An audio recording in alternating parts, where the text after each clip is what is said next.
Sir Keir Starmer has been in The Hague today, and being a serial flip-flopper is not, as it happens, a war crime. He has in fact been trotting around with Europol, the European Agency for Law Enforcement, to discuss his plans to tackle migrant smugglers.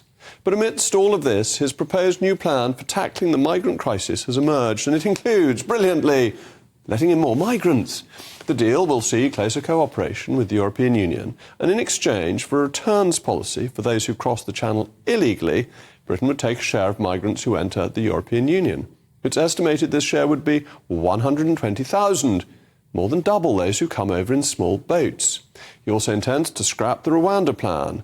But there are so many problems with his proposal. First and foremost, it's worse than the status quo. It seems Sir Keir has misunderstood the electorate's concerns about the migrant crisis.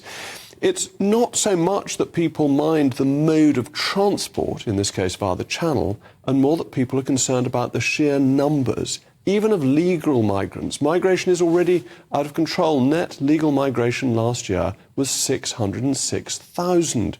In 2022, the latest data available, asylum seekers and refugees made up over 20% of immigrants to the UK. And our refusal rate for asylum applications last year reached its lowest point since 1990, 24%.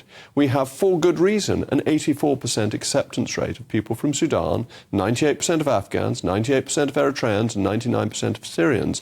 But crucially, many of these acceptances were granted to people not coming directly from those countries, but coming from safe European countries where they already had a haven.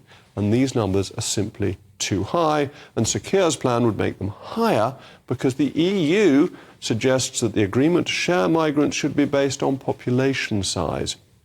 This merely entrenches the idea that migrants have the right to come to Britain who are already safe in European countries.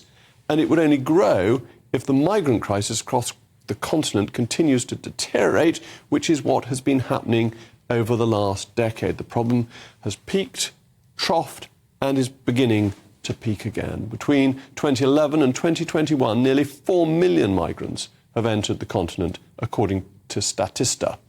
But we have no control of the EU's migration policy, and that's the broad point. If they let people in, and we then were forced to take a share, we would be unable to determine or control our own borders. And Labour, by doing this, would obviously be betraying Brexit, because they'd be joining up to a central, closer relationship with the European Union. But that, of course, is what so obviously Sir Keir of the second referendum wants. He wants to move us back into the orbit of the EU. But in post-Brexit Britain, we should be looking to the broader world, the broad sunlit uplands of the US, Australia, Canada and the Indo-Pacific. Sir Keir has positioned himself as the political reincarnation of Tony Blair, and Sir Tony was the man who always wanted to have us in a central place in Europe. Indeed, he even hoped to become president of the European Commission at one point. This migrant plan won't work, but it makes it clear that Labour cannot be trusted not to betray Brexit.